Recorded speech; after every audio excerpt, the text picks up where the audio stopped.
5:30 July the 15th, I call a special meeting of the Santa Fe ISD Board of Trustees to order. Record quorum of board members is present. This meeting has been duly called and notice has been posted in accordance with Texas Open Meetings Act, Texas Government Code Section 1. Okay, we have next on the agenda, public comment on agenda items, and we had no one signed up, so we'll move forward from there. I have an executive session on the agenda, but Dr. Wall has no need for an executive session with personnel, so unless any of the board members have something that they desperately need to go to the executive session for tonight, we will move on to the week of this evening. Okay. Let's move on to, we want to look at connecting the future and the back to school restart plan. Dr. Wall, do you want to kind of kick us off on that? Yes, sir. Thank you all so very much for being here, and I would like to begin by saying thank you so much to everyone in this room who has worked very hard this March, trying to ensure that we are providing the very best, optimizing learning, providing the very best education, the safest environment that we need to provide. So since school was worked out in the previous year, we have a team that's worked to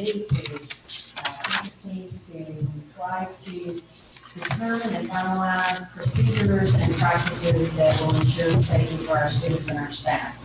As you all know, that this rapidly shifting environment that we're in will also require some adjustments as we go forward. So as we present tonight, know that there are some things that may have from a state, federal, or local level that we will then again adjust as we go forward. But what I can tell you is that there's been a great deal of work in looking at what's the best scenario for us as a school.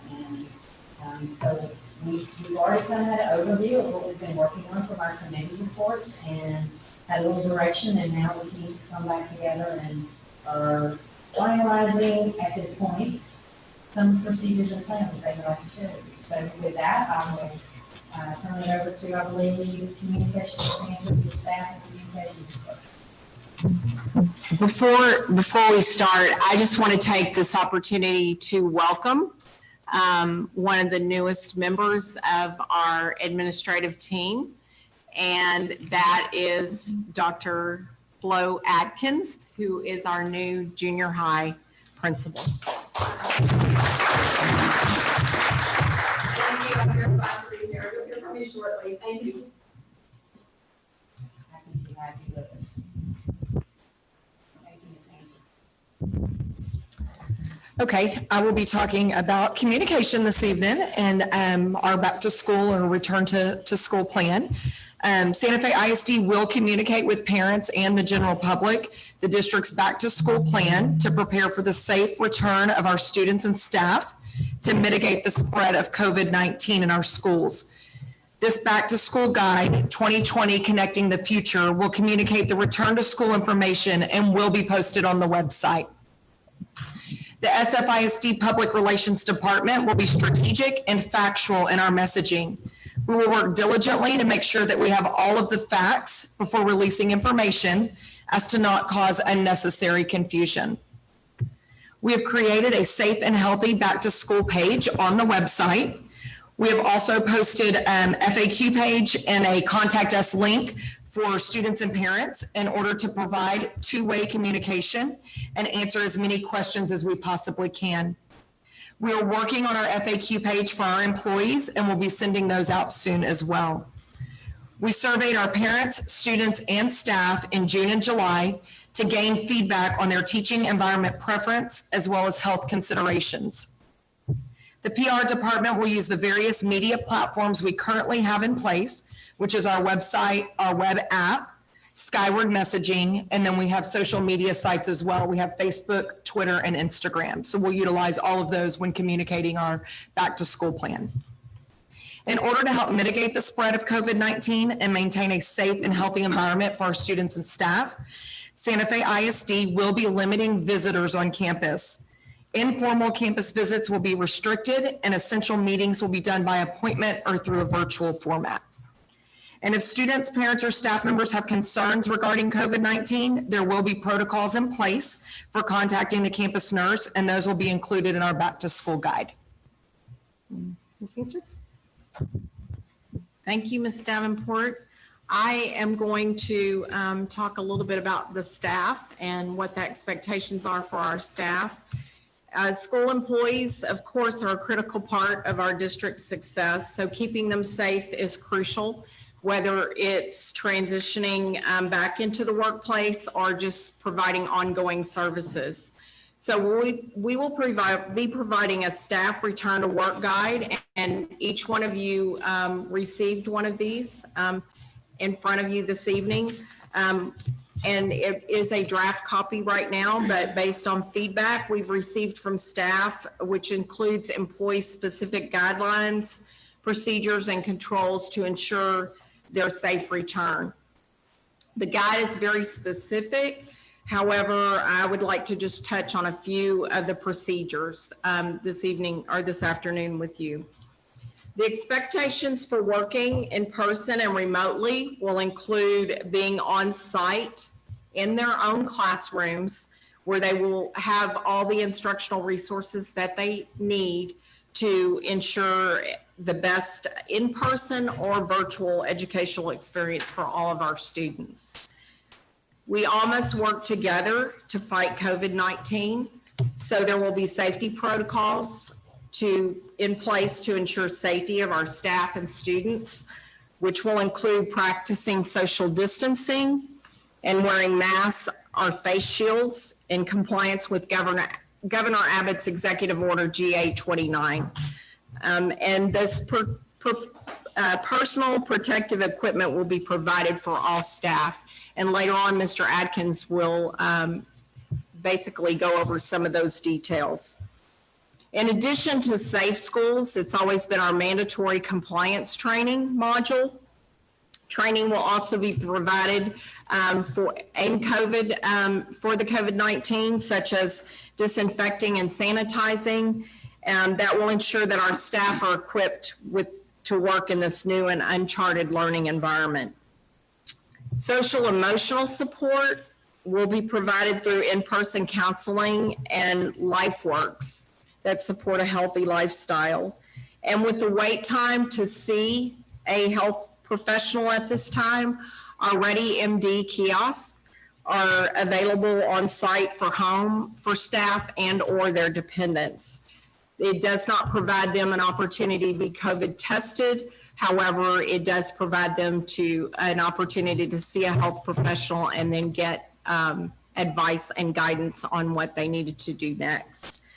And this service is available at a minimal copay. We also have included in the guide guidelines for screening in accordance with TEA guidelines and responding to exposure or experiencing symptoms of COVID. They're also included in the guide, along with an acknowledgement form that will be provided for our employees to sign through DocuSign, which is our electronic document processing system. And Jody later on will go over a little bit more. We've been working in collaboration together to ensure that we have the protocols in place for our staff and of course on the other side, the students. The TEA commissioner has recently determined that all schools must reopen, and as a result, all employees in the district are considered essential employees.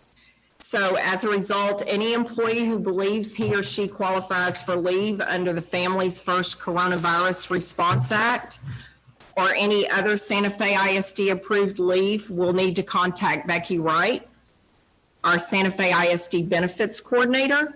And if an employee has specific concerns or believes he or she may qualify for reasonable workplace accommodations, then they would contact Human Resources. One concern that we have in HR is our district substitutes, and that has become a growing concern now as we have less than 50% or 64 who have committed to return in the fall. So several weeks ago, actually 3 or 4 weeks ago, we posted an open application process, And we have an orientation scheduled for August the 12th to host substitute training, most likely virtually, but if not in person, to improve the district's pool of active substitutes. So our commitment to you and to the district and to our staff is that we will continue to work diligently to provide regular communications to keep our staff informed. And this pandemic event changes on a daily basis, as we all well know, which means that plans and communications are affected as well. And so if anyone has any questions or if our staff has questions, then we are encouraging them to reach out to us in the HR department. And as Ms. Davenport shared, we are also starting a staff FAQ in the next week so that our staff is able to go online and ask us questions and us be able to provide answers for them. So thank you.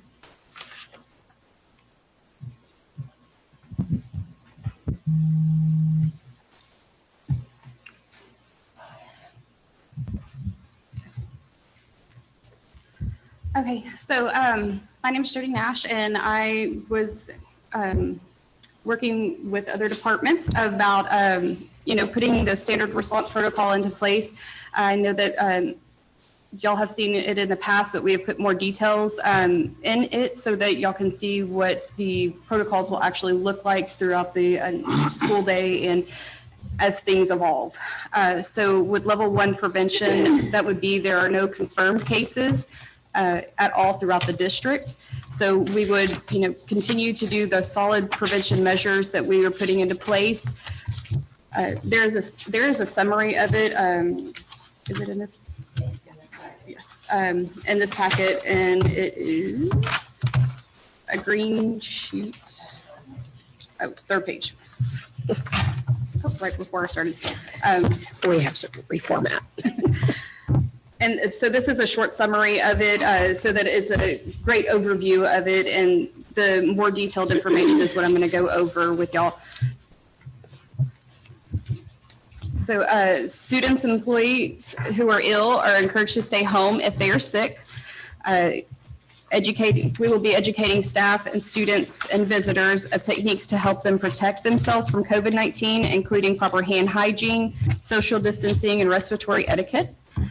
Face masks will be required of students, staff, and visitors per TEA in accordance with the governor's executive order GA-29. And that goes into more detail further down. So hand sanitizer will be available for use upon boarding transportation at the entrances of all the buildings and at the classroom entrances as well. And teachers will be encouraging the students to use it upon entry of the classrooms. Students will also participate in scheduled hand washing times throughout the day to increase hand hygiene, such as after using the restroom, but they will also be doing scheduled times as well to make sure that they're practicing the best hand hygiene. Extracurricular activities will be permitted following required health and safety protocols. Students will have their own basic school supplies. The use of shared materials will be limited. So we're talking about like crayons, pencils, pens. They used to do like community buckets or tubs that they would use in like groups. So that will have to be limited. So we're talking about using like calculators and larger items like computers and stuff that will be sanitized between each use. Personalized greetings such as high fives, hugs, handshakes, etc. will be discouraged, and parents may not drop off students at campuses prior to campus doors opening to receive students to eliminate the grouping of large areas, large groups. Health screenings for students and staff. We're instructing everybody to self-monitor for COVID symptoms every morning prior to boarding, school transportation, or entry onto the school district campus or facilities. There will be reminders upon entry for students whether it's at the front door or boarding the school bus. Just a friendly reminder, did y'all, monitor yourself this morning? And then we'll also have some signage up of the actual symptoms so that they can look at those and make sure that they are not symptomatic.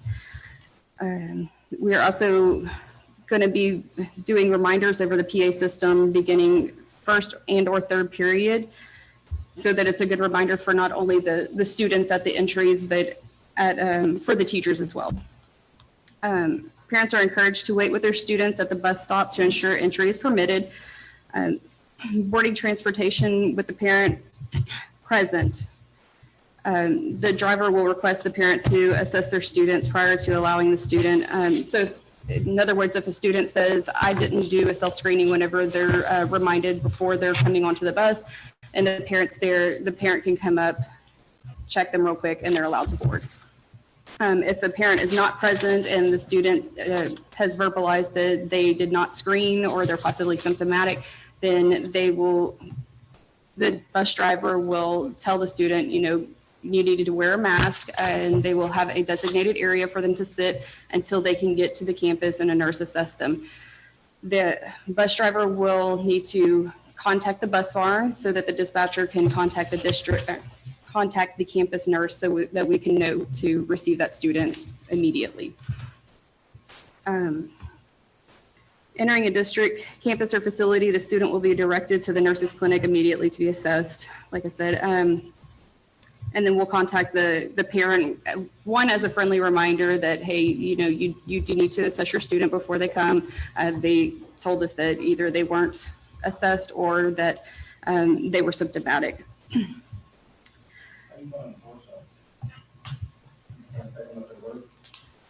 Well, we're taking them at their word as they're monitoring themselves also.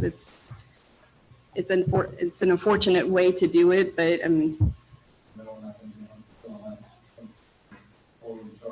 yeah, well, it is unfortunate, but we look at that as going through even just the flu. We have to take them on their word and hope that they do not come to school when they're ill. So daily intensive and frequent cleaning, increased cleaning of commonly touched surfaces and areas throughout the day. Disinfecting and cleaning supplies will be provided by maintenance to staff for classroom use throughout the day, and they will be educated through the Safe Schools and through maintenance if needed. Staff will be educated, oh, well, there we go. Okay, transportation will disinfect the buses between each route. Prevention communication, so we will be reminding people to stay at home if ill. We can do that through the email system, through Skyward. As we send students home that are ill, we can send a sheet home with the student to give to the parent stating that I need to meet this criteria in order to come back. I need to stay home until I'm better. Limited visitor access, so no outside visitors without an appointment. This is going to include also medication drop-off. We're going to request that the parents schedule a time to come to drop off medication so that we're not having multiple periods throughout the day that the parents are coming to drop off, and it would hopefully limit some of that unnecessary contact with students too. No deliveries, including drop-off of food or materials to front desk officer staff. Consistent monitoring of virus trends in the community. So we will be constantly monitoring the status of COVID in our area through Galveston County Health District. And we are in constant contact with them, especially at this time, but they also update their website every day. So we'll have that. Level 2 would be mitigation. So there's one or more confirmed cases at one facility. So everything that was, all the protocols in level 1 will remain in place. In addition, maintenance will be contacted by the nursing department to close the affected areas and implement cleaning procedures. Individual class group or campus required to self-quarantine due to exposure. These individuals would need to transition to remote instruction for that duration. Notification will be sent to parents and staff who are positively exposed. Self-health monitoring, prevention information, stay-at-home and field reminders will be sent to all persons at the campus or facility. Possible cancellation of all extracurricular activities, depending on how many cases there are. Level 3 would be modified operations, which there is an increase of confirmed cases in one specific area. So again, all level 1 protocols will remain in place. In coordination with health officials, students and staff of that area may be advised to self-quarantine for 14 days. Again, moving to distance learning for that duration, and the affected area will be closed and disinfected. Level 4 would be facility closure, evidence of widespread COVID-19 cases at one campus or facility. So all health and safety protocols in level 1 again remain in place. In coordination with health officials, the entire campus or facility may be closed. The entire campus or facility will receive deep disinfecting. Those in close contact with the confirmed COVID-19 case or cases will be asked to self-quarantine for 14 days per CDC guidelines and will move to distance learning for the duration. Then we'll have district-wide communication to staff and parents with health monitoring guidance. Level 5 would be district closure, evidence of widespread COVID-19 cases at multiple campuses or facilities. And this would be based on guidance from Galveston County Health District. All Santa Fe ISD campuses and facilities are closed. All students and staff move to distance learning and remote work. Deep disinfection of all facilities and buses. All school events and extracurricular activities will be canceled, including outside use of facilities. District will communicate the parents and staff on the extent and length of time for the closure. And on this next page, it's a summary of it in a chart that makes it a little bit easier to read the highlights of it. And then moving on to face masks and face shields. So according to Governor Abbott's executive order, we will have to follow that, and that they're used as a barrier to prevent droplets from dispersing into the air. They will include non-medical grade disposable face masks, cloth coverings that cover the mouth and nose, or clear full face shields. So students, employees, and visitors will be required to wear face masks prior to entering a campus or boarding district transportation unless they're 10 or younger, but they will still be encouraged even if they fall into that category. Any person obtaining a service that requires the temporary removal of a face covering, a face shield is recommended for use at this time if possible.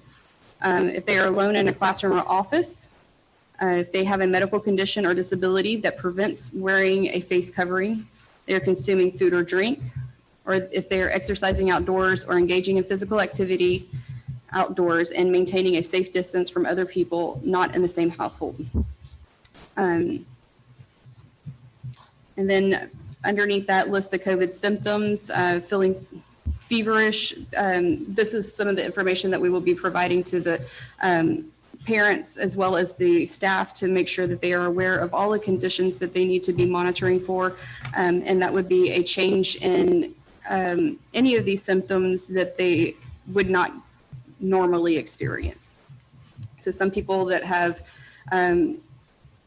allergies during this time of year may, have a cough or a sore throat from sinus drainage because of that. So we're looking for symptoms that are not common for them. Individuals will be presumed infectious at least 2 days prior to the onset of symptoms, or in the case of asymptomatic individuals who are lab confirmed to have COVID-19 2 days prior to the confirming lab results. And that's the criteria that we use to know who we need to contact as being in close contact with somebody or an increased exposure risk. Individuals confirmed, suspected, or exposed to COVID-19, that would be any individuals who themselves either are lab confirmed to have COVID-19, experience symptoms of COVID-19, they must stay home throughout the recommended period and cannot return to school until the district screens the individual to determine that conditions for campus reentry, which is listed below, have been met. Any individuals who have close contact with somebody who is lab confirmed to have COVID-19 as determined by the public health agency should stay at home through the 14-day incubation period and will not be allowed on campus. If close contact with the case continues, then it may be required that they have to stay out for a longer period of time than the 14 days. So if they live with somebody that is still symptomatic, even though they are technically supposed to be past their incubation period, then they will most likely need to remain home longer than what somebody else would. Campuses will screen individuals after the incubation period has concluded. If the individual has not experienced any symptoms during that period, they will be allowed to re-enter the campus. If the individual experienced symptoms, they must stay home until conditions outlined for re-entry criteria have been met. And the re-entry criteria is as follows. You may return when all of the following criteria have been met. So they must be at least 3 days or 72 hours since the recovery. So free of fever, without the use of medications, had significant improvement in symptoms. At least 10 days have passed since symptoms first appeared, and be able to provide clearance from a physician or the local health district that they are no longer infectious. In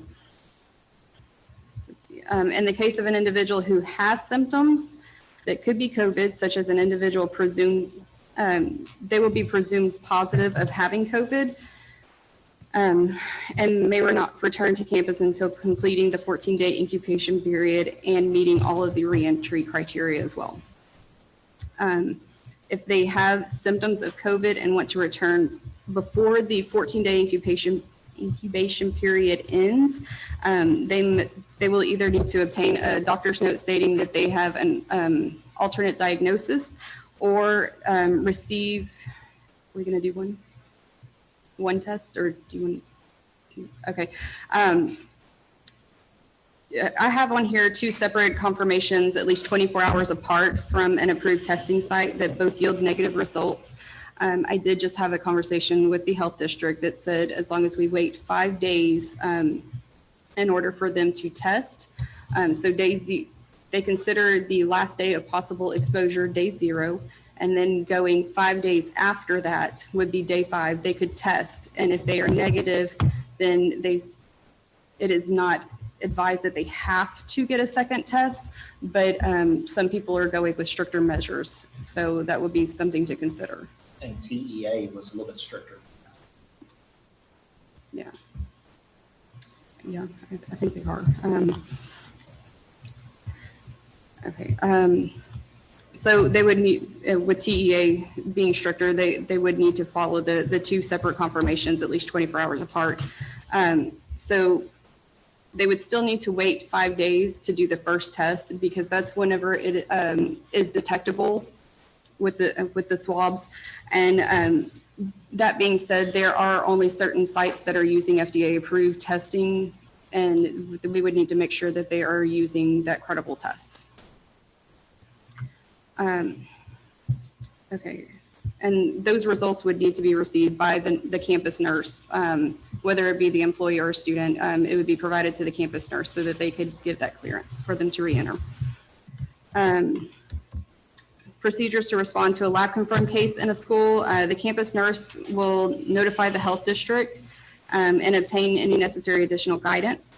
Schools will close off areas heavily used by the individual that is positive for them to be disinfected, unless it's been at least 3 days since the individual has been on campus. Schools will notify the campus employees and families of all students in a school if a lab confirmed COVID case is identified among students or campus employees who participate in any on-campus activities. So following that is it's a blue chart, and it's a summary of everything that we just discussed. It does go in here to describe what close contact is. It's defined as being directly exposed to infectious secretions, such as being coughed on while not wearing a mask or face shield, being within 6 feet for a duration of 15 minutes or longer while not wearing a mask or face shield. And if either of those occurred at any time in the last 14 days, the same time as the infected individual was infectious. So that increases your exposure risk. Okay, for nurses and clinics, campuses will implement protocols for students who require additional support from clinic staff, such as diabetics, asthmatics, epileptics, those taking daily medications, or even PRN medications, as well as routine care for illness or injury. And visits to the school clinic will be for essential services only. Teachers will be provided with supplies needed to address minor issues. And school nurses will provide education to students and employees regarding best practices for health and hygiene.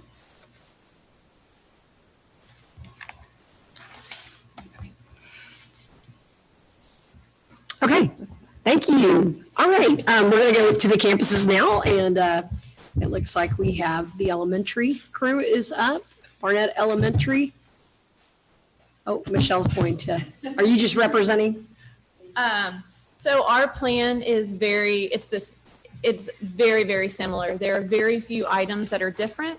So Mr. Payne and Ms. Martin and I are going to cover different sections.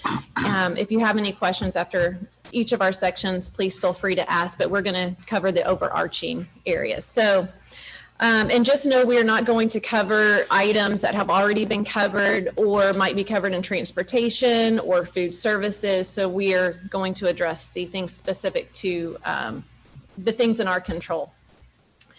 So the first thing we are going to do as far as arrival, what we are going to do is have a staff member at each entrance and make sure that our students are staggered in. So at the buses, what that will look like is we will actually have a walkie-talkie that will communicate with the bus driver, and we will acknowledge when students are able to come off the bus so that they slowly stagger off the bus.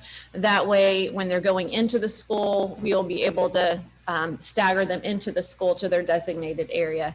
All students, whether they're car riders or bus riders, will have an assigned designated area once they arrive on campus. For students who are eating breakfast, they will go directly to the cafeteria and then to their assigned designated area. Once they are in that area, we will have protocols to ensure that they are appropriately spaced out. So again, that's going to look different at each campus, but no matter which campus they are at, we all have procedures to make sure they enter in a staggered manner. And then once they're in their designated location, they will remain, we'll put procedures in place, whether it's spacers on the floor or appropriate seating in the cafeteria for breakfast and lunch. We would normally have students sitting side by side. So to promote, to provide social distancing for breakfast and for lunch, we will have the students skip a seat, and we will also, make sure that a student is not sitting directly across from them. That way they can still eat in the cafeteria and not be confined to their classroom for the entire day. Within the classroom, we are addressing the seating so we'll meet with our teachers and explain to them what appropriate distancing is. So if we need to go back to some desk or rows, things of that nature, we'll do that. Teachers with flexible seating, we are meeting with those to make sure that if we have to get rid of flexible seating for a time to ensure that we promote social distancing, we will do that. When teachers are working in small groups, we'll make sure that the teacher is wearing a face mask or a face shield.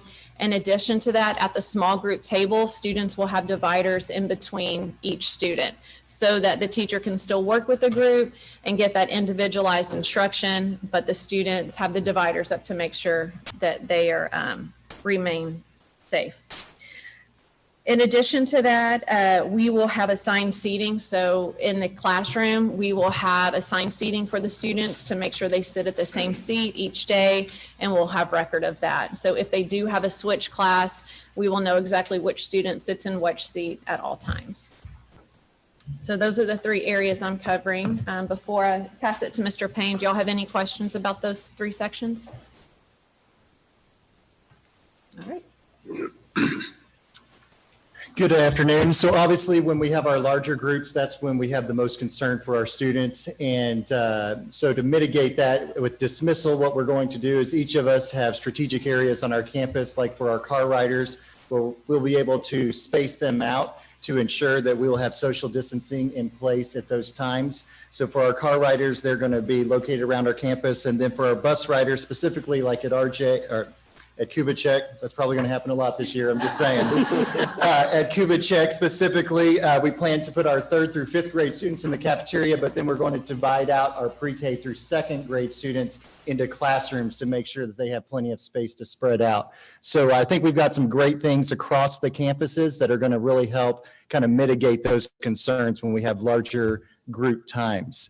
For the library, we will not permit self-checkout this year, and that's basically just to cut back on some of the handling of the books, so the librarian will handle all of that. But our students will be able to self-check in their books because they have a scanner that's just set up, and the students can just walk by and scan their books and have that time.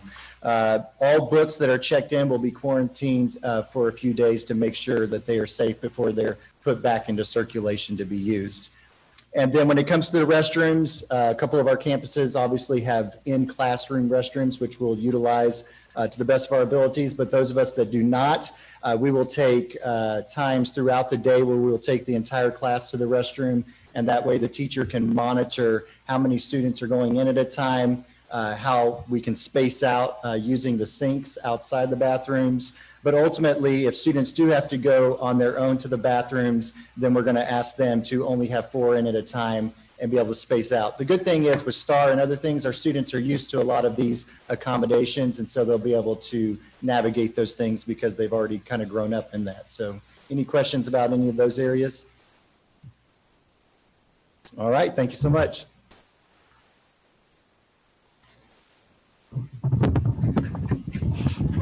Good evening.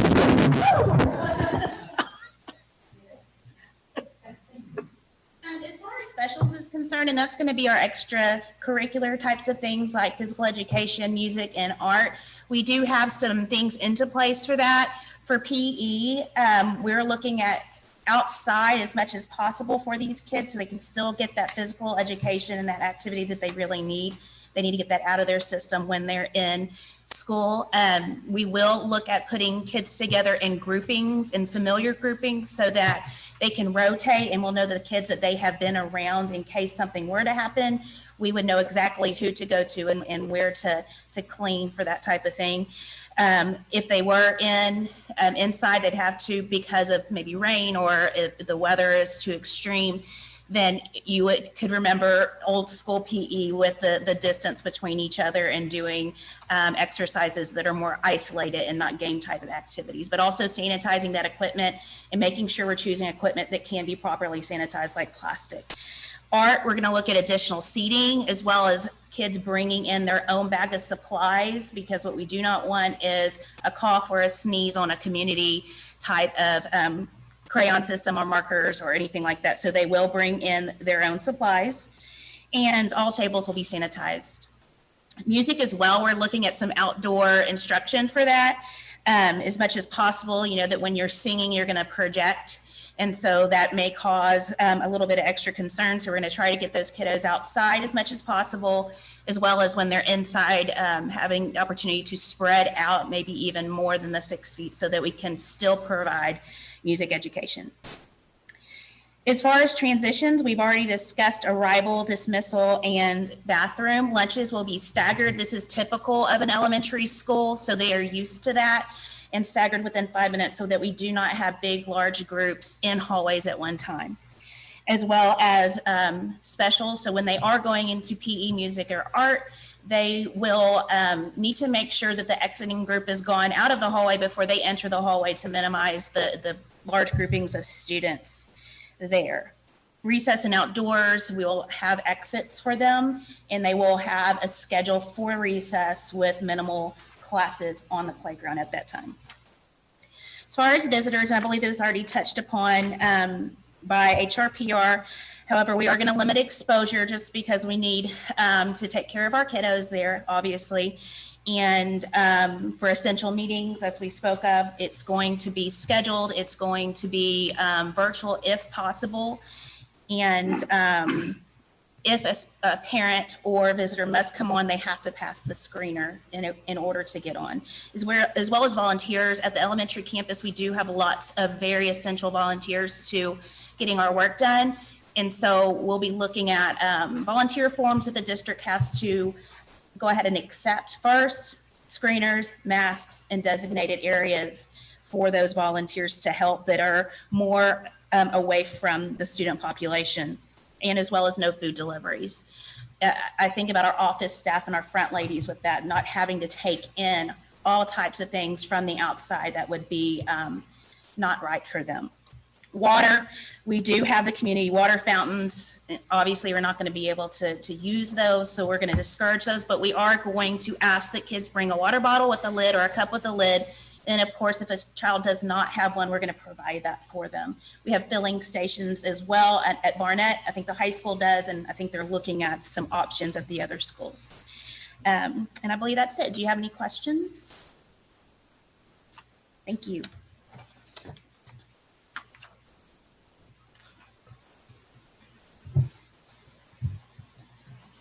Hi, good evening. I'm Dr. Flo Atkins, the new principal at Santa Fe Junior High. I want to start off by thanking Dr. Wall and the board for this great opportunity. I'm very excited to hit the ground running on Monday, and I could not have asked for a warmer welcome from everyone this week. So I really would like you guys to know that. Departments have been great, the principals have been great, and Ms. Harris has worked very hard in guiding me on getting a good plan in place. So she's going to follow up with what I say to make sure that you understand what we have in place to keep our students safe. So I just want everybody to know that you actually don't start here and say ISD on Monday, so all of this.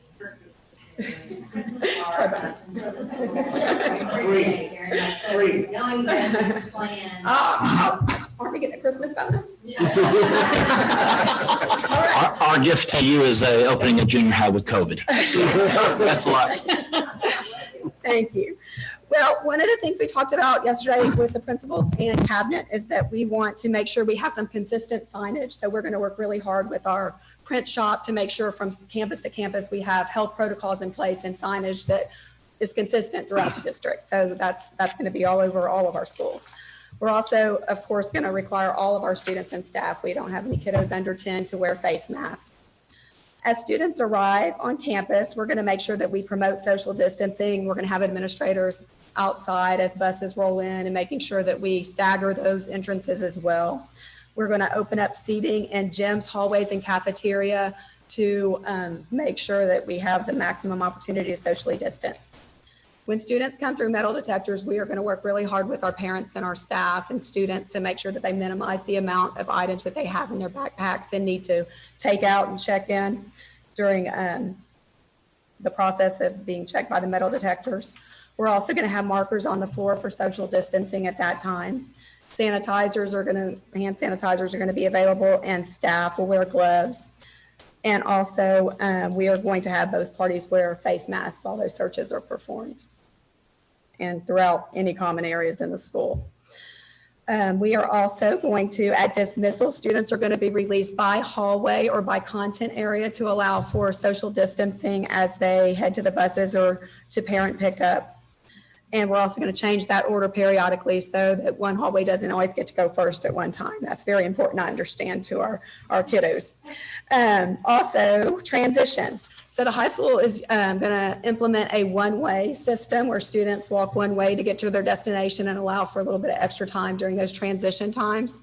At the junior high, we're going to put out markers so that we can space adequately in the hallways by staying on the right-hand side. So we'll have markers and space indicators to make sure we're able to do that. And also our staff's going to be out there during transition time, making sure that we're not gathering in the middle of the hallway socially distancing appropriately. And now Ms. Harris is going to cover some additional items and lunch. Okay, it's good to see everyone in person. So, first off, lunch at the high school, junior high already has 3 lunches. We will go to a 3 or 4 lunch system at the high school. It will probably be similar to your elementary or junior high lunch systems where you have an A lunch come in and then a B lunch come in. So it will be new to the high school, but our students have actually lived through a similar lunch system before in order to minimize the amount of people at lunch at one time. In addition, student areas will be opened up. I know sometimes people think that, oh my goodness, the high school requires students to sit outside on the floor. I can assure you we don't. We make sure that everybody has a place to sit in the cafeteria, but our students do like it. And so in this situation, it does help us to spread kids out. So we will have markers like electrical tape on the tables to help spread students out, but we'll also put areas where students can spread out throughout the building. And I believe Cherie, the nutrition, is also going to open an additional area to serve food to allow the lines to be smaller. So we will also use a badge system. Both campuses students will no longer have to put their PIN number in. They'll use their badge and be able to have a touchless type of system there.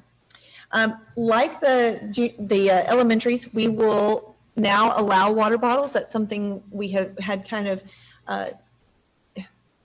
tried to keep students from using water bottles at the high school due to other reasons, but we will be allowing water bottles of pretty much any kind next year, just to allow students to bring because of the water stations being closed. We are looking into the filling stations, but if we don't have them, we will find a way to do that.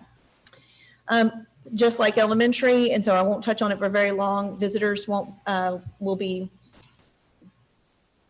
reduced, and also teachers will have to reduce the amount of extraneous furniture in their rooms. I know many of you have been at the high school, and some of our classrooms are larger than others, and so kids can spread out, but sometimes that is we're not able to do that. So we will be asking teachers to take out personal things and control their personal space so that we can spread desks out.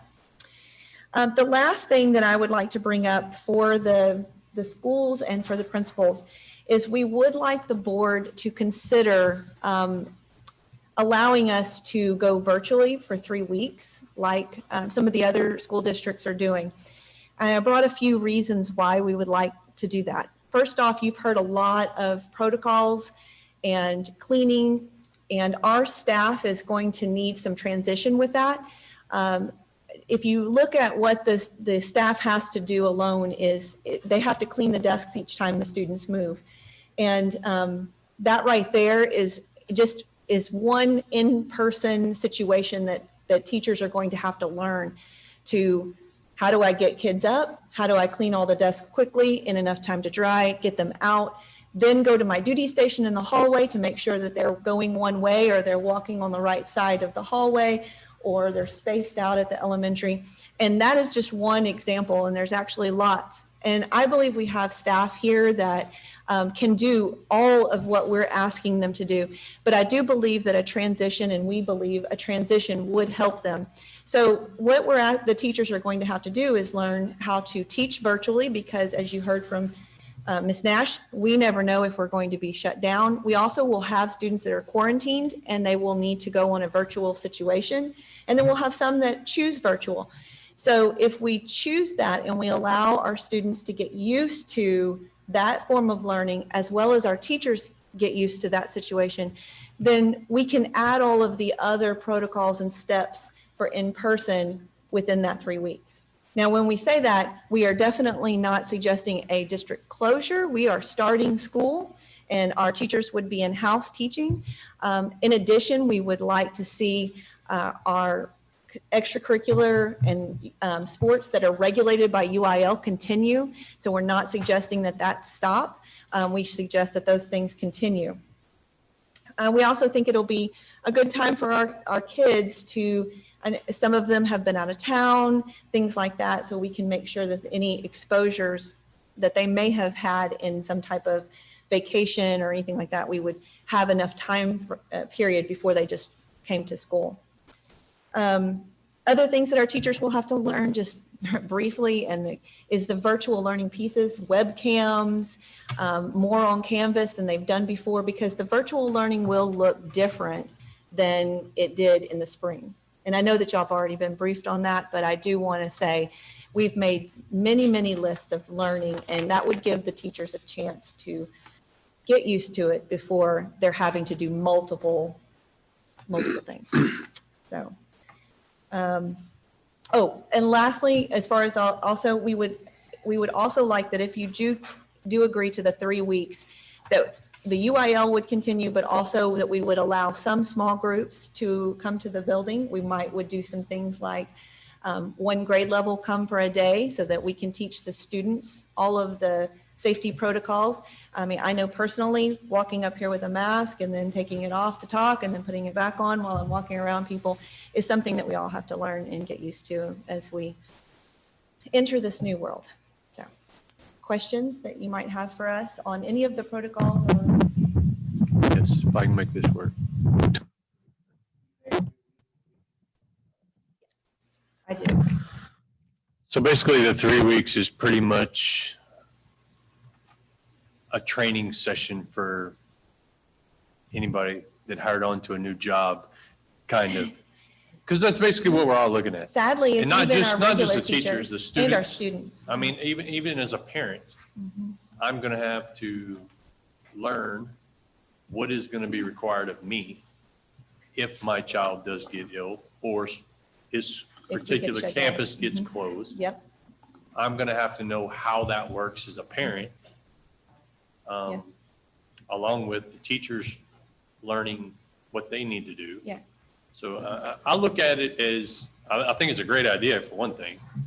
And I'm looking at it as a 2 or 3 week training session for it's everyone. a huge training. Yes, it is for Students, everyone. teachers, parents, everyone. Yes. Because it's all, I mean, it's very, very likely that we're going to get shut down here and there at least once or twice.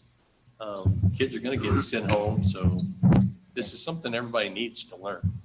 Generally speaking, the first week or so of school is teaching students procedures and getting them used to the type of learning that you're going to do. The in-person learning, maybe not so much for the younger kids, but definitely for our older kids, is familiar to everyone. That one, it's easier to teach. The virtual learning is not. And so we feel that if we start with what is most difficult to get used to and to work out the kinks in and make sure the students have the equipment and the all of those types of things, if we can tackle that, the in-person protocols, procedures, even though they are vast, there's a lot of things that the students will have to do as well as the teachers, it is still easier because it's more common to us than the virtual. So Yeah, I and think, for even those parents and students that are all for going back 100%, there's a likelihood that at some point they're going to have to go home and do virtual during the year as well. Yes. Due to a closure or a case or who knows what. So exactly. yeah, I agree. I think it's a good idea. I think it's something that we all need to learn from in the first few weeks and get it out of the way. And So essentially, the request is a minimum of 3 weeks, and at that point, at some point in time, who knows where,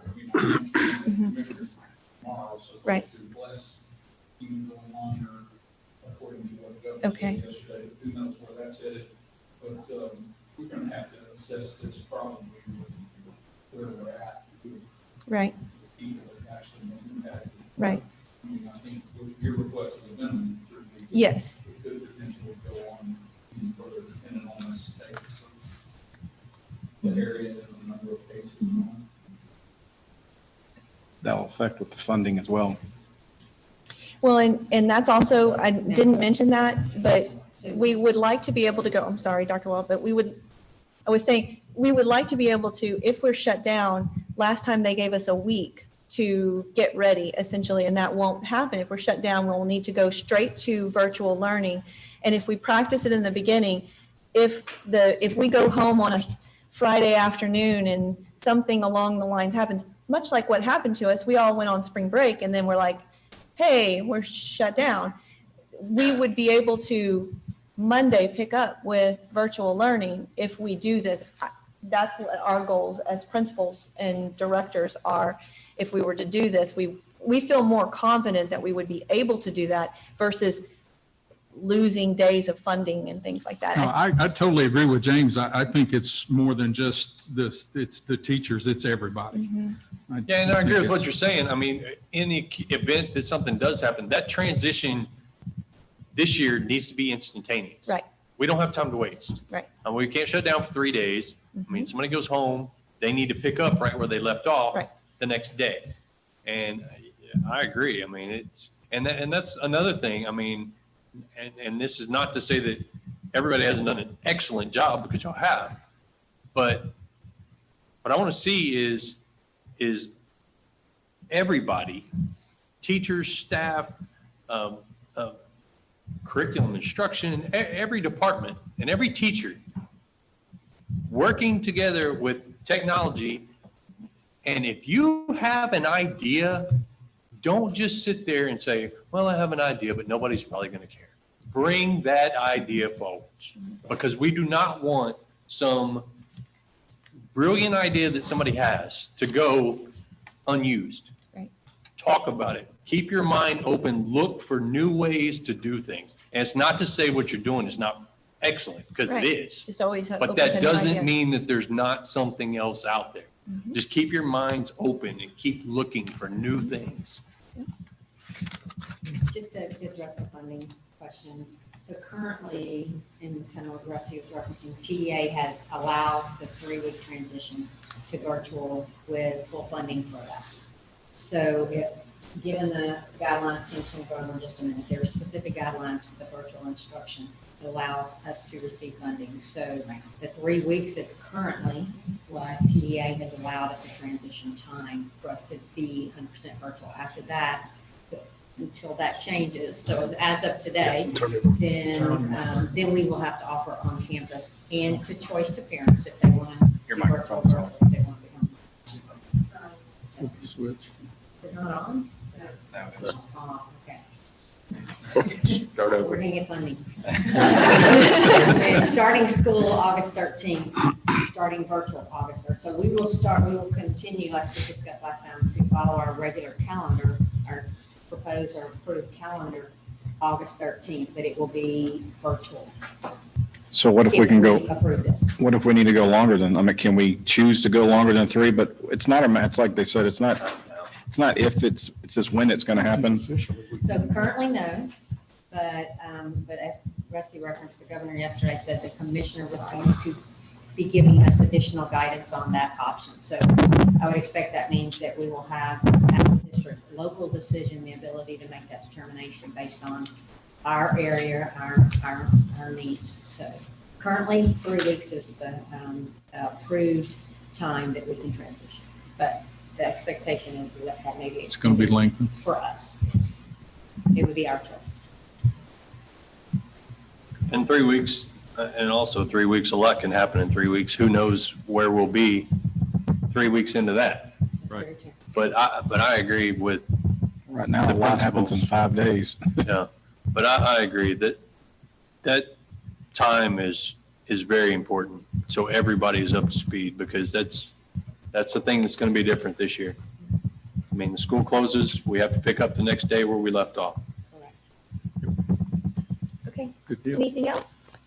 Thank y'all. The other high school teachers, I guess, like, they're all on board with it virtual, they know what's coming. They may, because things have changed so quickly, they may not know all of it. I have taken it to some of them, but that's why we also don't want to change, and we want to have, they've seen a lot of the updates, but that's why we also don't want to, the biggest concern is not preparing our students for our extracurricular and our UIL sports until UIL makes some kind of decision to either postpone the seasons or anything like that, we feel like they should be able to practice, play, and follow the UIL restrictions and protocols that UIL has put down and allow that body to guide us in that.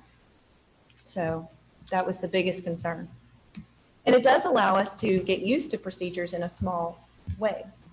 So in those types of situations, which is some of the most difficult because they're exercising and, like dance, they have to touch in certain ways, they get close, and volleyball is contact, so.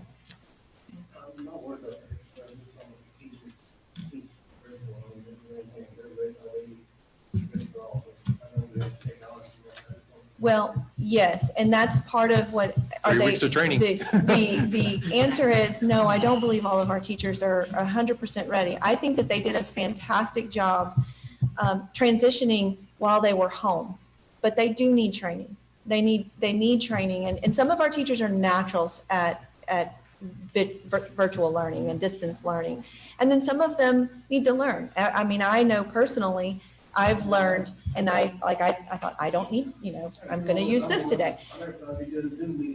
Right. And there's all the little ins and outs of each one of those software programs, and those that can allow for train, and this would allow us for additional training and for teachers to try it without also having to do in-person instruction. They would just be, okay, I'm going to have a webcam on me and I'm going to do live synchronous teaching. And so how am I going to think of this differently than normal? This is how I would normally present it, but now this is a different situation. So how am I going to do that? What do I need to think through? And all of that takes training and practice. And so I think 3 weeks is allowing us to practice that. I agree with that. I just want to make sure it's all over. Yes. Yeah, we'll do I think it. they do a great job. Everybody said, good job on we went through, y'all been through, I've done a lot. Yeah. They're in store. So we got hurdle candidates. Yeah. We see that. Right. And then make sure we got all the bases covered. Mm-hmm. So families that are considered essential, like you, Mrs. Ayers, your spouse also is in the education field. You have children that are underage. Obviously, we're a district, we put our kids first and everything else, but also want to be flexible with our teams, our staff, and instructors. When they're virtual, trying to teach the rest of our students, how are we going to accommodate? Have we put that, and that may be part of the communication plan that PR and HR puts out, but Yeah. I want to make sure that that's being considered as well, because it's very important. It did actually come up amongst the group when we were talking through this about how we could help accommodate that. Dr. Wall, did you want to? So, yeah, that's a great point, and something that we also consider staff that have children and that will be required to be teaching. So I think that we'll do what we can to accommodate the ones that need assistance, and especially if it's short term. If it extends, then we'll have to consider what options that we have, but we certainly want to support our staff. Back in, this is on another subject, so. Okay.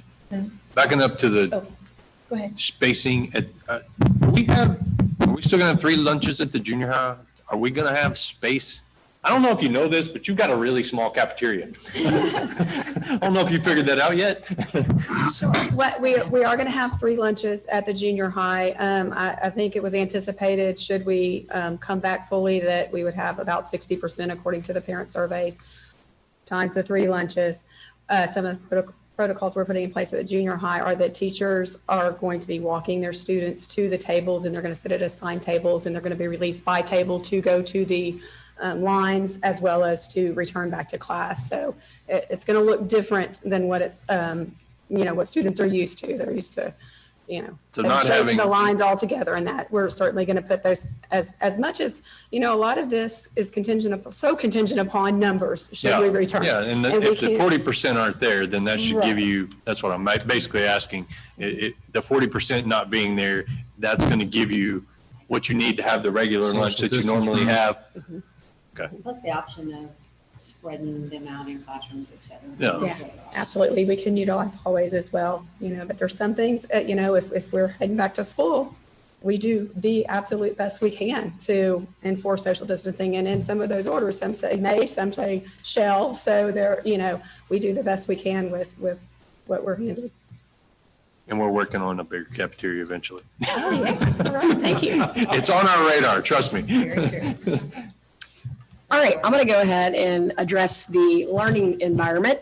And I think that first and foremost, I have to say everybody in this room that has been departmental-wise, campus-wise, they have really, and I know that y'all know this, we talked about this, what was it, last week or the week before last when we were all together. They have really worked considerably well under a pressure cooker with constant changes that have been given to us from, our different health agencies, state agencies.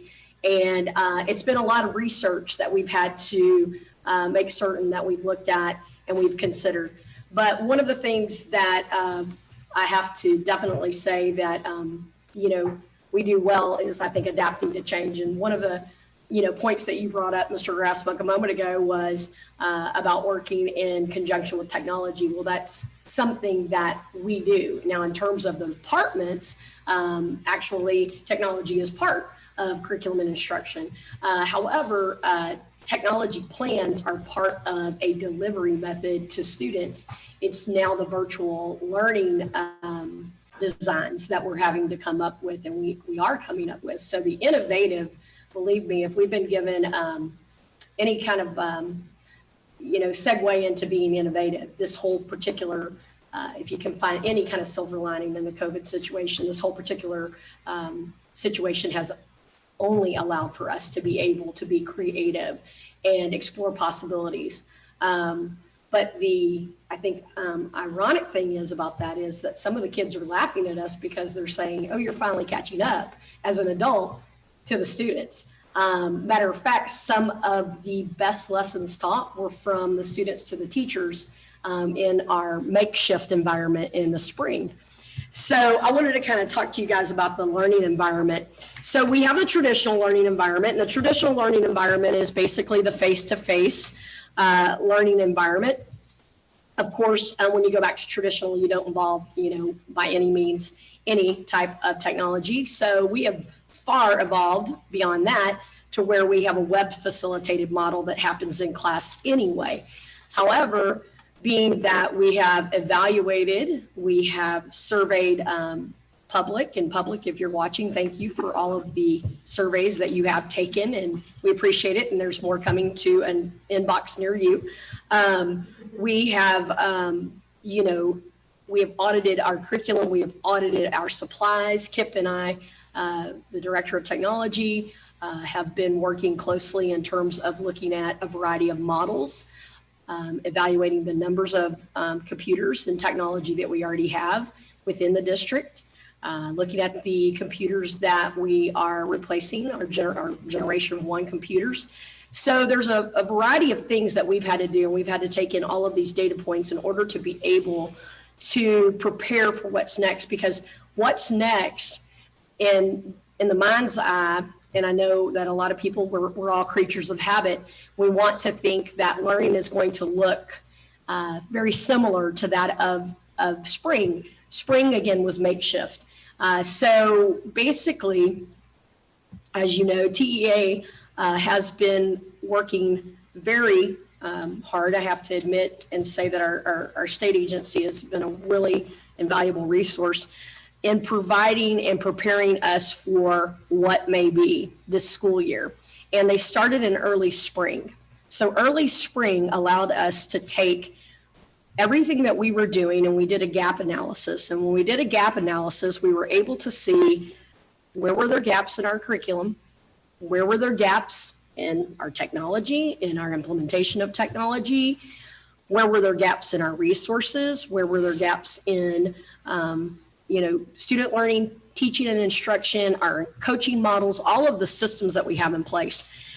So when we did this, it helped us anticipate the next plan, which was when they rolled out the types of learning environments. So if students and parents and families choose the learning environment now is very prescriptively given to us and described in terms of synchronous and asynchronous, which, Mr. Hurtenberger comes to the funding piece. So that's going to be something that's going to be quite an adjustment. So as Ms. Harris brought up, in terms of being able to prepare for that transition, we are really having to make certain that our students now are developing habits in which they're going to be able to transition into the expectations of what virtual learning will look like.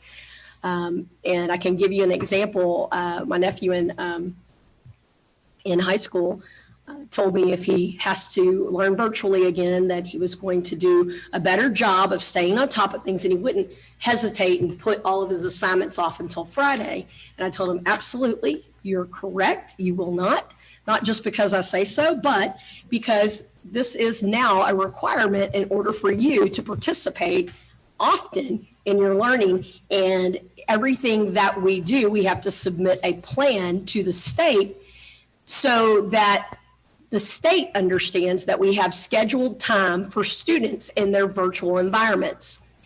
Teachers have schedules. The classrooms have schedules, the students have schedules, and the schools have schedules. Those schedules have to be submitted to TEA and approved in order for us to be able to make certain that we're meeting all of the requirements of synchronous, asynchronous. There are a variety of things that are mentioned, and I just brought this guide for everybody watching and then all of you that are in here. You can actually go to TEA. You can see the school year 2020 and 2021 attendance and enrollment FAQ. This is basically a very robust plan that tells us how to record attendance in virtual environments, what's expected of teacher behaviors in virtual environments, student behaviors in virtual environments, curriculum, technology, et cetera. So we had to take all of those components of this plan and many others, might I add, that were maybe longer. And we had to really be able to evaluate what are we doing and how are we customizing learning so that we're prepared and the teachers are prepared to really be able to deliver instruction so that our students are learning. So the one big takeaway from all that we're talking about today are two words, and it's instructional continuity. And instructional continuity means that we, which we did our best due diligence in the spring to do that, but we have to provide for our students the full depth and complexity in the virtual environment, just as we would face-to-face. We have to know, what are our students' academic needs? What and how do we meet and differentiate for students' learning styles? Because we have various learning styles as well and various student populations. And what kind of assessments do we do in a virtual environment? How do we know where our kids are constantly so that we're actually helping our students, not hindering them and holding them back? And then we have to also look at all of our materials, supplies, and resources to make certain that it fits within this environment, but also accentuates the environment as well. So in knowing that, I'll just give you a quick update on the synchronous and asynchronous. And there are visuals in the plan, and the plan will be soon published online for all of our audience members to look at as well. There are very specifics, but I'm going to give you a just really quick version of it. And I did some visuals in the plan as well. When you think of synchronous, it's live time. It won't be, though, whenever it says live time, it doesn't mean that there won't be small breaks. It won't be necessarily consecutive, but it's live time. It's as if I am sitting in the same room with you and I'm receiving the instruction. Students will interact, though, within our learning management system, and our learning management system is called Canvas. You've been a parent, you saw it, you were exposed to it. Canvas, in terms of our professional learning, we are creating course-like shells in our learning management system so that our teachers are able to adjust and transition from in-person environments and remote environments completely, but be able to have all of their resources within our learning management system so that they can access them and they can continue to teach. So synchronous is real live time. There are particular requirements for a minimum number of minutes that we have to provide, and then particular learning modalities that we have to provide as well for different grade levels. For pre-K through second grade, for the foundation school program, funding purposes is not available in a remote synchronous method. We can involve synchronous learning, which is real time for those students, but it limits the amount of time and it's all measured with brain science so that students aren't sitting there continuously having to keep their attention on a computer screen or monitor. And a lot more is hands-on. So there's a lot of pre-planning that has to be done in advance with the asynchronous side for those students. And then 3 through 5, there's a requirement of a minimum of 180 instructional minutes within the virtual environment. And 6 through 12 is 240 instructional minutes within the virtual environment for synchronous instruction. Synchronous instruction, however, requires, that face-to-face learning and as if on, through screens, and that will require some Zoom, Microsoft Teams, and high-speed internet access. Remote asynchronous learning is basically quite different as well. It is students are having to stay engaged daily, and teachers are having to make certain that they're engaged daily. They're having to monitor student participation remotely. That doesn't mean that it's a check-in. So we did a lot of check-ins because we were surviving through the semester. And then we started learning, oh, wait a minute, the check-ins are great, but we're not necessarily being able to, with our students that might have been working remotely and they weren't in lab time, we're not necessarily being able to always tell on the daily where they're at. So in our plan, we're having to prepare quite a few background pieces that will be virtually implemented for our students in asynchronous time. And then the teachers will go in and monitor daily through our learning management system, our Canvas, which will monitor minutes and times logged in and logged out, and then monitor their progress. And we have a variety of different software, programs, things like that that we're looking at that works in conjunction with our systems so that it minimizes the amount of time that a teacher has to take to reach out to those students and to analyze those students, but it maximizes the time for them to really be able to know where my student is in performance. And then, of course, the curriculum process, just to let you all know on page 39, it kind of just gives you an overview of what we had to take from this summer and then what's going to be ready for July and August with our teachers in their professional learning. So all of that time when our teachers come back, not only will they be getting all of the updates, which they work throughout, by the way, creating, aligning, and updating curriculum, but they're also going to be learning how to be more effective in the learning environment and knowing now the expectations for that engagement and that daily interaction and the amount of time in which they have to have students as an audience. So all of our systems have worked very well together, very cooperatively together. And I would just like to say that in a sense, and I know that in the midst of all of the stress, it's a little bit unnerving, but I'm a little excited because it's really helped us open up our thinking and our creativity. And we've just had a great team, our teachers who have come up or who have worked remotely in the summer. You guys, they're actually, I mean, of course, everyone is perturbed of not knowing what's happening tomorrow, but they're actually pretty excited because we had to go through it in the spring. So now there's a lot of tweaking and learning, and at least we know where our deficits are in instruction as well. So thank you. Ms. Jennifer, Special talk services. a little bit about our plan for special services. Hello, I'm Jennifer Holst, and I'm the Special Programs Coordinator, and I'm going to just kind of summarize special education and what we're going to be doing to provide services to all of our students district-wide that have been identified with a disability. Let's just say special education has not stopped due to COVID-19. We did approximately 150 ARDs during the spring, all virtual, so we learned a lot. And ARDs will remain virtual and 504 meetings will remain virtual during this time. So we are definitely reviewing ARDs and 504 plans to make sure that all of our students' accommodations and IEPs are being implemented whether they're getting face-to-face instruction or virtual instruction. So it's important to us, it's a top priority to us that we are meeting the needs of all of our students that have services, because they are entitled to a free and appropriate public education. So do y'all have any questions for me in reference to providing special education services to our students with disabilities or 504? It's a tremendous challenge, I know that. You know, it has been, but I will tell you one thing, that our teachers have learned so much in the spring that we will be tweaking things as we go, and we are embracing the challenge, and we will do what's best for our students with disabilities in Santa Fe ISD. Thank you, ma'am. So we skip remote? Yes. Should be.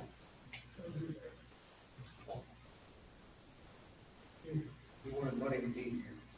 You know, he's getting money. Yeah, go knock on the screen. No, not like you wanted money. Just go knock on the screen, come back out.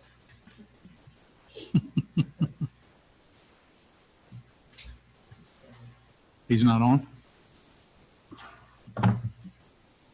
If he's not ready, we'll come back to him. But Cherie's next, and she's as well. Yeah, the next couple one is not. Well, that's awesome. Is Cherie ready? Ready? Thank you. Thank you. Okay. Okay, I'm Cherie Bowers. I'm Director of Yum Nutrition Services. And we're really looking forward to the time when we're serving all of our students again. In order to serve them safely, we want to encourage parents and students to limit cash exchanges by using the School Cafe app to make online payments. We want to place floor markers along the serving lines to promote social distancing. Serving items will be disposable, and students will be served by the cafe staff, eliminating self-service items. Students will no longer use pen pads, but provide the cashier with their name.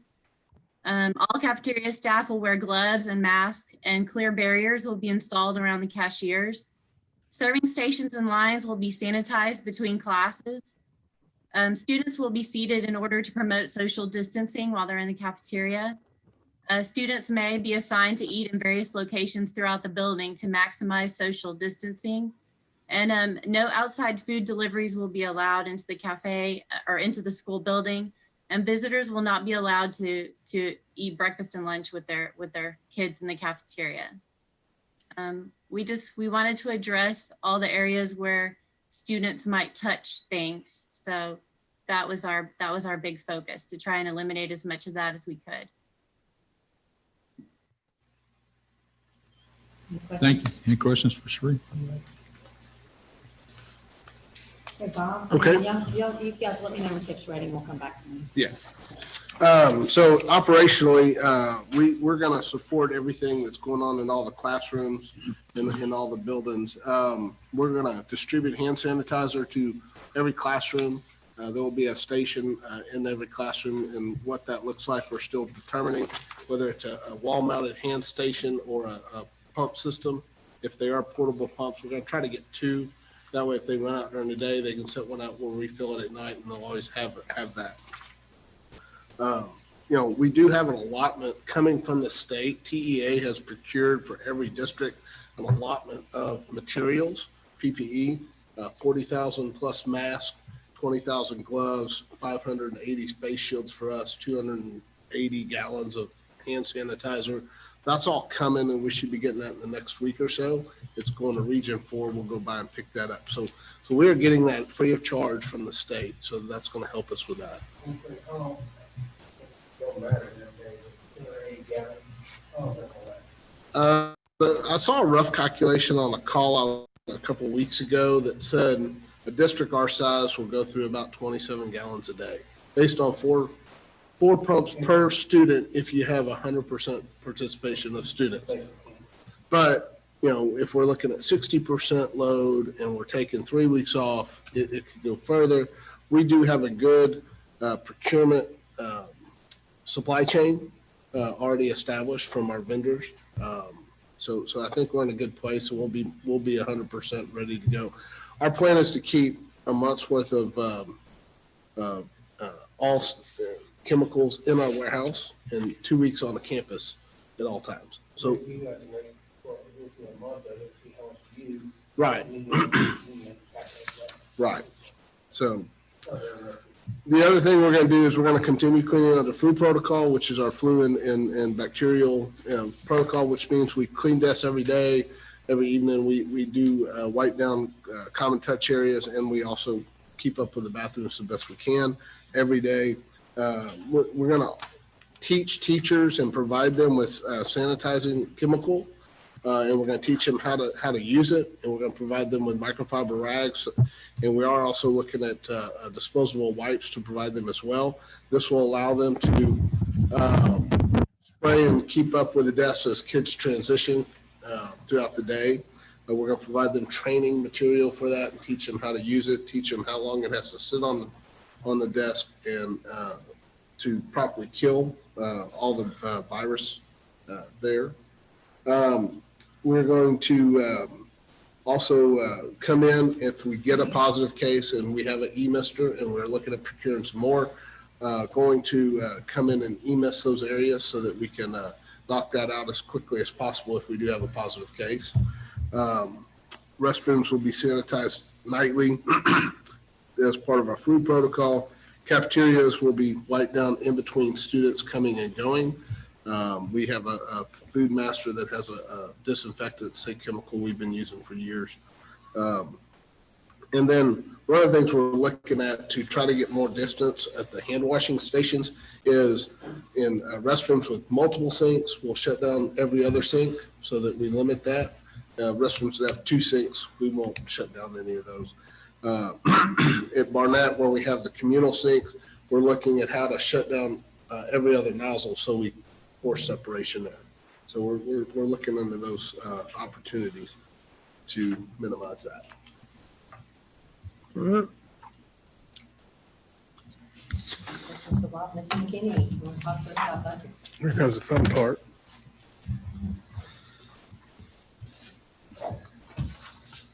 So I'm Mark McKinney, Director of Transportation. The Transportation Department plans for restarting school include an initial survey of currently registered riders to assess their transportation needs and extensive department-wide training in the proper application of personal protective equipment.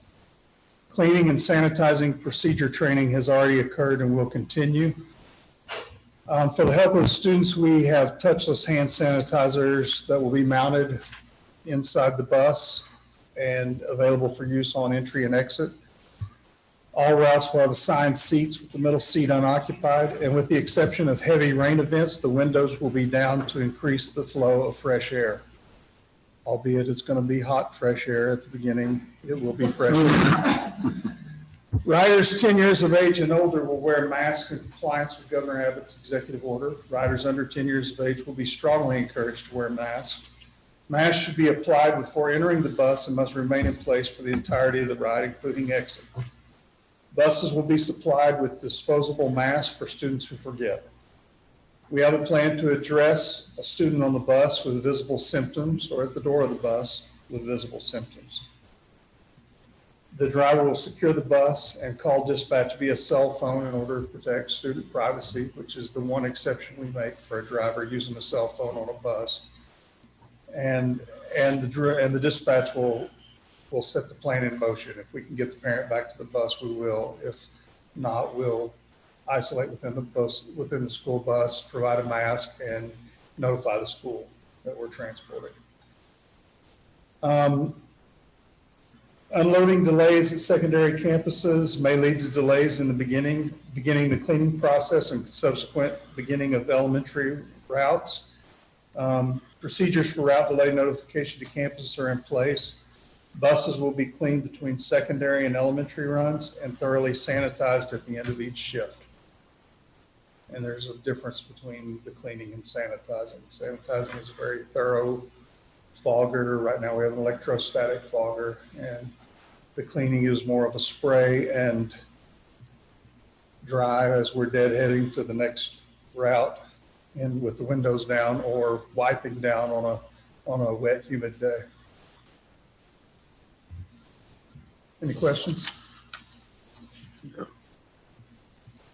Daycares. Is there anything that's going to surround daycares with that, Mr. McKinney?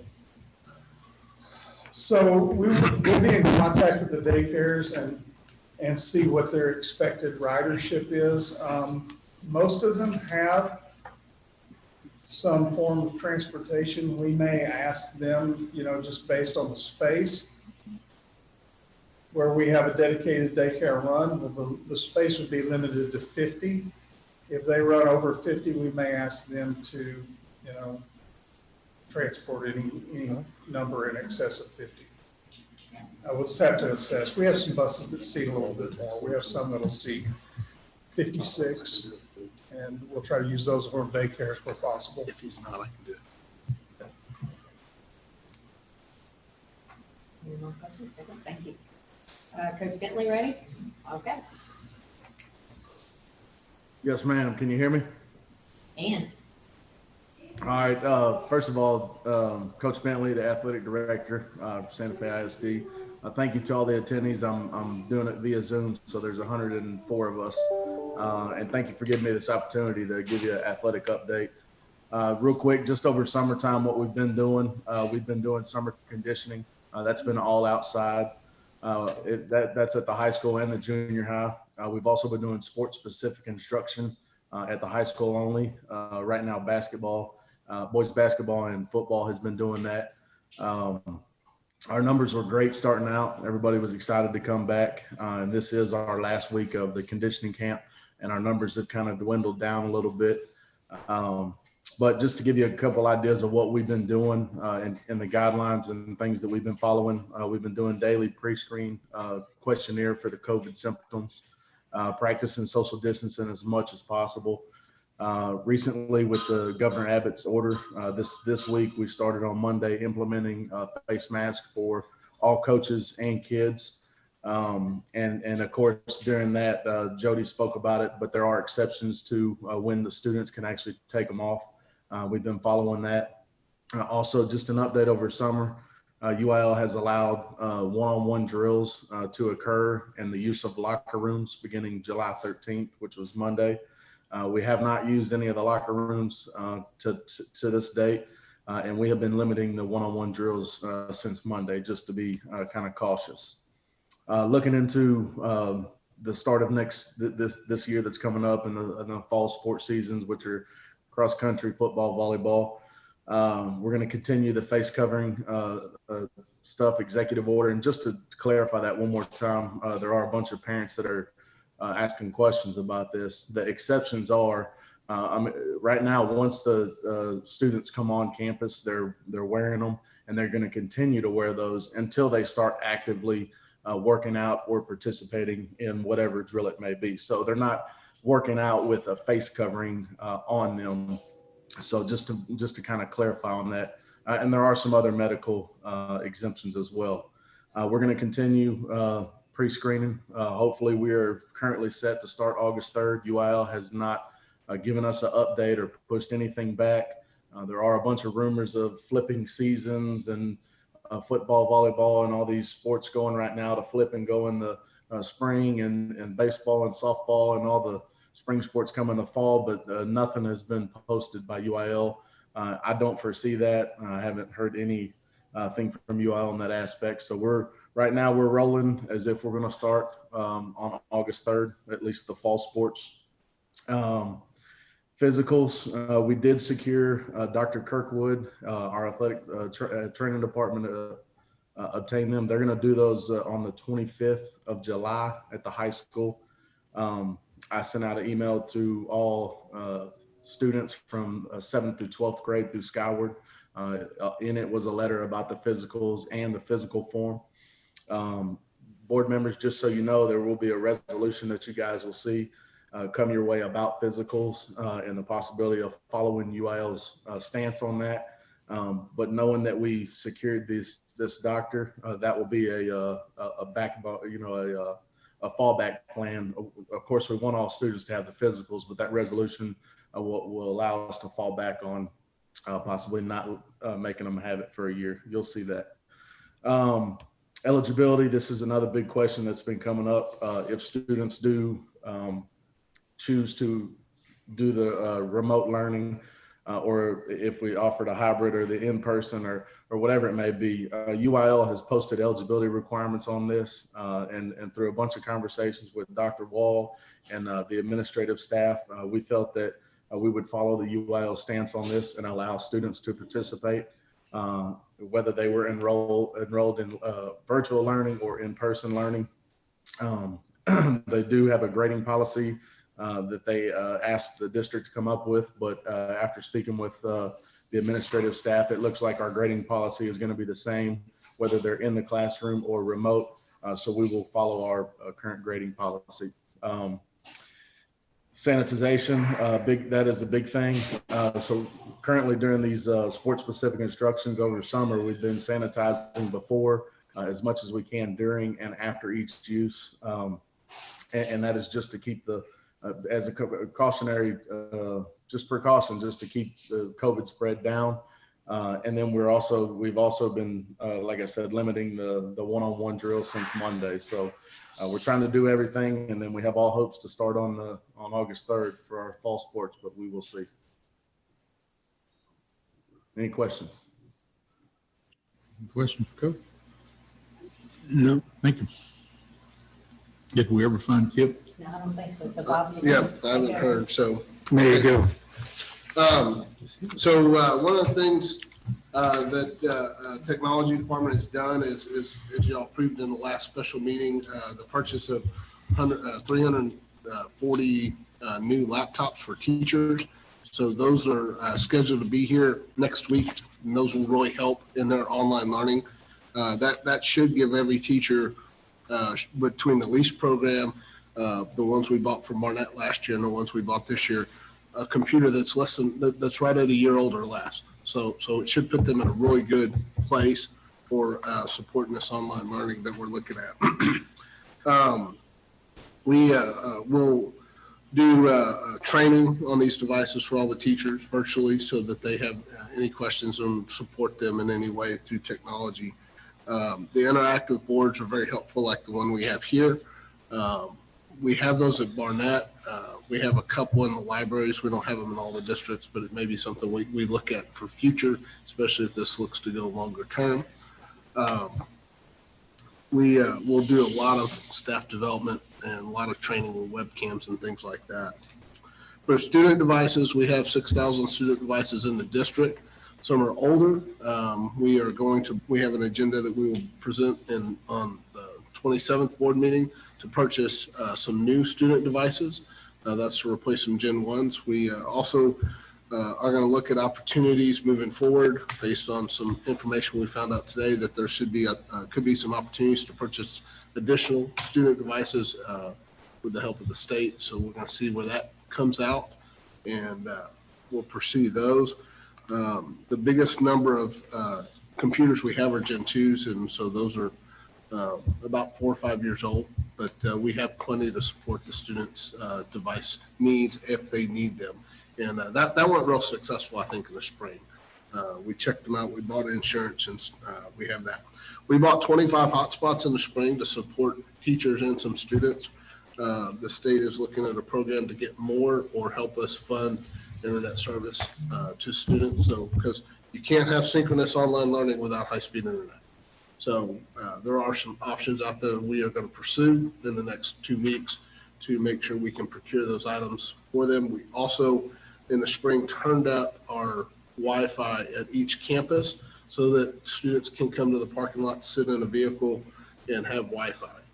The other thing we may look at is doing some open computer labs for folks that just do not have that ability. So we're going to look at that as well. Then you got to support it. And the online support, the technology group these guys did, I think worked out really well, both for teachers and for students. And so we will activate that again. It's not that it's been deactivated, but that will be up and running and there for support and to make sure that any kind of questions or concerns or problems they have with technology is there. We'll have an exchange program for computers as they get damaged from the student side. And we have enough to support that as well. So I think their technology is in a good place to go where we need to go, and the state is looking at opportunities to help us fund some of that as well. So what Bob's referring to is the state launched just this week, actually, Operation Connectivity. So you can go on the TA website and look at more information on that. But it's, as he said, to help support districts and students, of course, in devices and help us in terms of procurement, potentially either better prices or subsidizing. Don't have information on that yet, but looking forward to seeing that, as well as connectivity, which is a big thing for some of our remote areas. So we're actually looking forward to getting more information, potentially tomorrow, on Operation Connectivity that would help us if we need additional devices and connectivity to meet the virtual needs in a short time frame. So looking forward to more information. So we'll keep you guys informed on that. And I think that's all the presentations and information for now. All right.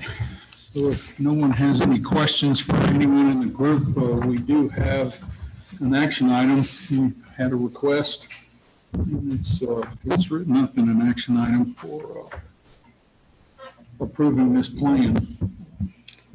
Can I just make one kind of just disclaimer on the plan, and knowing that the things that we outlined to identify that we talked about last time, the additional 10 minutes per school day on campus, the virtual instruction is of course outlined by the guidelines the TEA has placed for the virtual instruction. So those guidelines are established, and in the extended virtual, using the 3 weeks for virtual instruction. So those things are very specific to board approval. The plan itself, I think for all of us to remember that there's procedures that the campuses will have to adjust, and there's adjustments that we'll make according to changes and guidelines. So any changes in guidelines or policy changes we'll of course bring back to the board, but there'll be procedural things that the schools will realize that it didn't work so well, so we'll need to adjust. So the specific plan itself with the procedures are should be somewhat flexible for the schools to adjust as needed.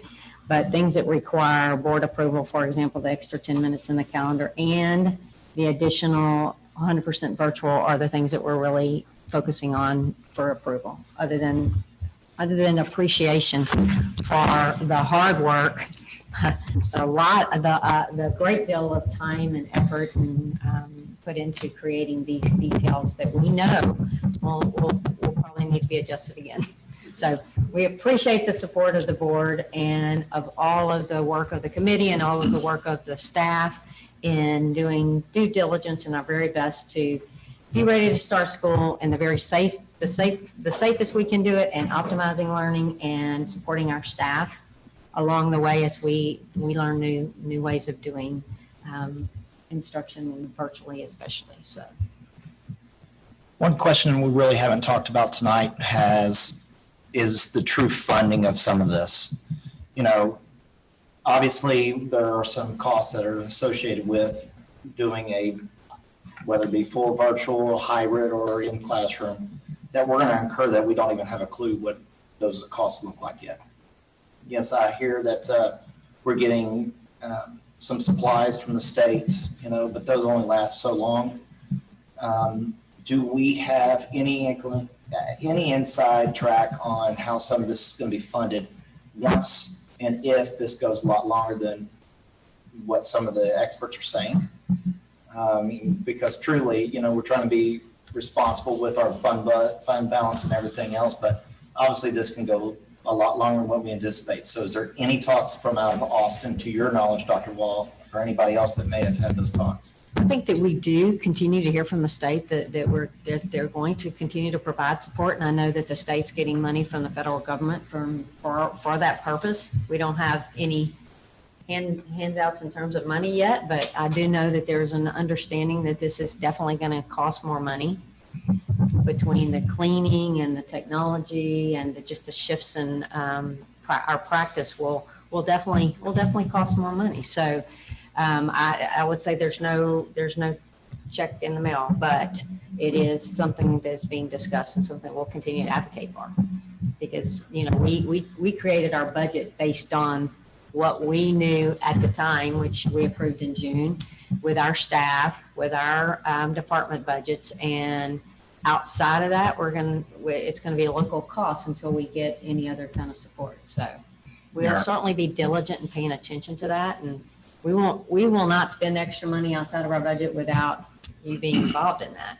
And we'll continue to advocate for additional support, whether it be through FEMA, state grants, and other resources that we can find. So, But I think great point. Thank you, Eric. With the experience that we have in some other things, though, we can't sit on our thumbs either and be quiet and just think that funds are coming. We have to speak up when we realize that it's costing way more than what the state is or the federal government is allocating. That we've got to speak up. We've got to be our own first advocates. We can't just sit back and assume that somebody else is going to take care of it for us. So when we see we have issues, and I see Ms. Towns back there shaking her head because I know she'll be on top of it. Definitely, we do have processes in place and procedures in place to monitor all spending that is outside what normally should happen. We have it coded, we look at it regularly. We'll be looking at those reports too as well, so we can see them as we move through time. But we don't spend anything outside of our budget that you're not aware of, and we'll make sure that we're diligent to give you that information. The thing is, it's really good things that we're adding that definitely have a long-term impact. So that's very good to see that happening. It's not something that we're having to do in a disaster loss. It's definitely something that we continue to use, and we definitely will have that information for you to see how that's moving forward. And we're hopeful that the state will continue to step up and help us with those areas like they have with Barbie, like they have with other things that we've experienced. So we're going to continue to partner. Thank you, ma'am. Any other questions or comments?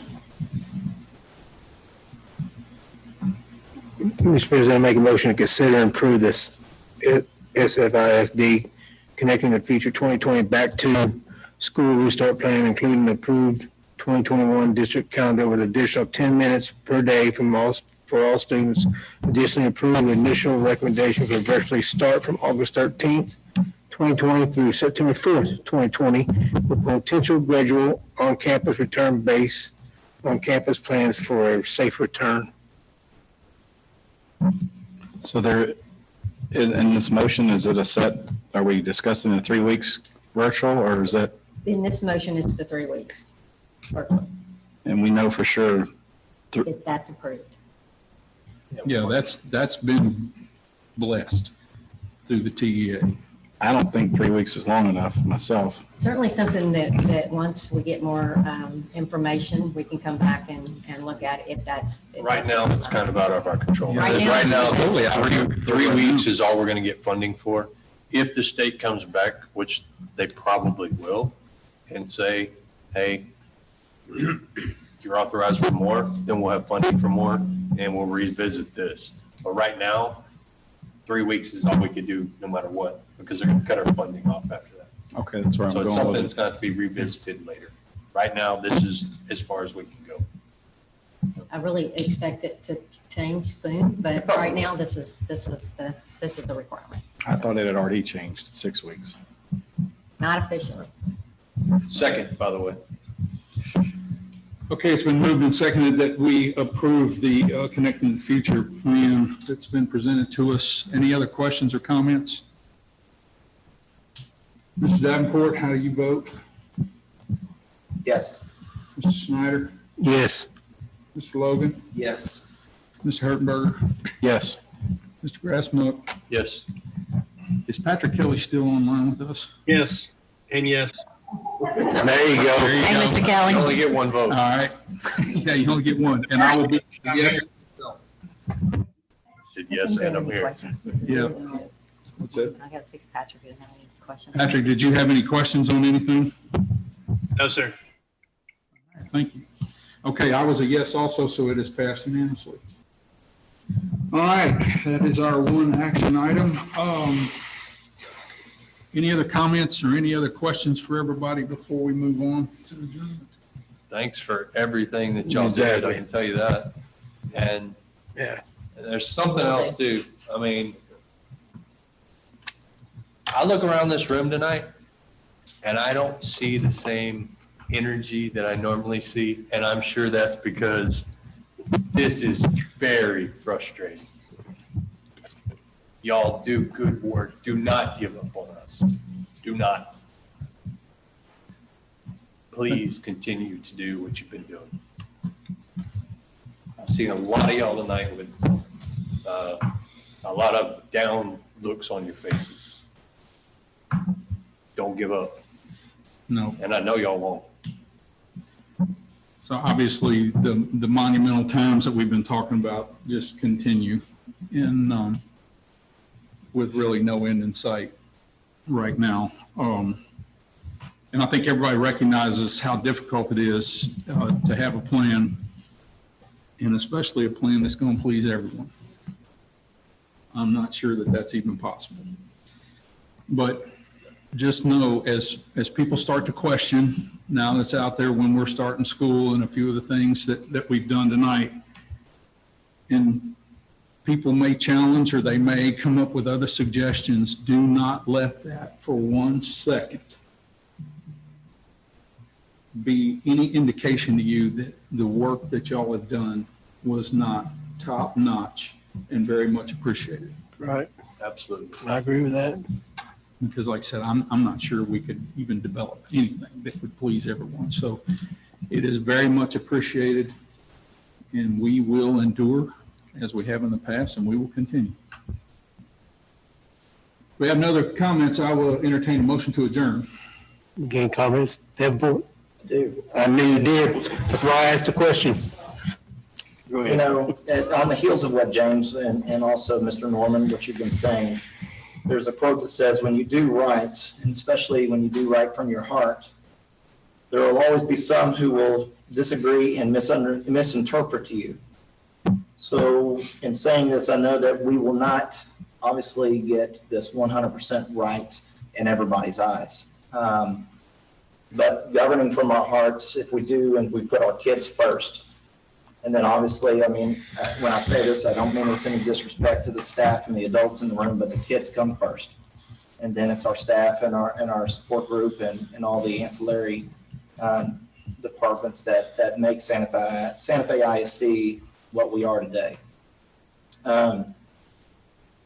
You know, I want to say a special thanks to everybody that took the surveys, you know, especially those that participated in the early June as well as the July. From the staff and the parents, I thank the committees that have all been put together and put through the hours of work. I've had quite a few parents write me as well as call me. I want to say thank you to those folks that have actually stepped out and try to get firsthand knowledge with what we have as a board. Obviously not knowing what day today brings. I look across the room and I see all the campus leadership. And all the campus leaderships, you know, all the department heads and everybody else that are putting this all together. Mr. Grassmonkey said it right. I mean, it's frustrating. You know, I want to get this right, you know, but obviously we know that there are some families out there that are single income families that are essential, that they work during the middle of the day. They don't want to expose their child to the classroom setting, but they don't really feel like maybe the virtual is the right situation for them. They can't help their child. It's a whirlwind of emotion that I cannot fathom. You know, I look at one of our elementary school principals, Mr. Payne. You and your wife were both in education. You both have a family. You know, you're essential. You have to be at the job. How are you going to do that? Really, if you wanted to do virtual or if you have to put them in the classroom, you're in a rock and a hard spot. My heart goes out to every one of those folks. And really, I just want everybody to know that we love the students and staff. And feel free to call me, feel free to write me, feel free to do whatever you want to do. If you want to pick my brain about anything, my phone is open 24 hours a day, 7 days a week. And as we work through this, I just want to say it's a moving target and every day's new, and I just ask for your patience with us. And Mr. Norman, I'm done. Y'all gonna give them the Eric Davenport challenge you always give us?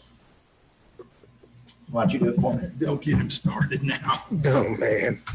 For those that don't know, since Eric refuses to do it, I'll do it. One of the things that Mr. Davenport does on a regular basis is he looks at every one of us in the board and challenges us to be better. It's not to say that you're not doing a great job, but he constantly tells us, be better. And I want everybody in this room to do the same thing. It's not that you're not doing a great job, but let's be better, be the best we can. I am being better. Tonight's my 25th anniversary. My wife's at home. Well, then let's do it much better. So I guess you're gonna make the motion to adjourn. I make a motion to adjourn. Mr. President. I guess nobody's gonna second it. All right, it's been moved and seconded. We adjourn. All those in favor say aye. Aye. Opposed, same sign, and we are out. Thank you all so much for your comments.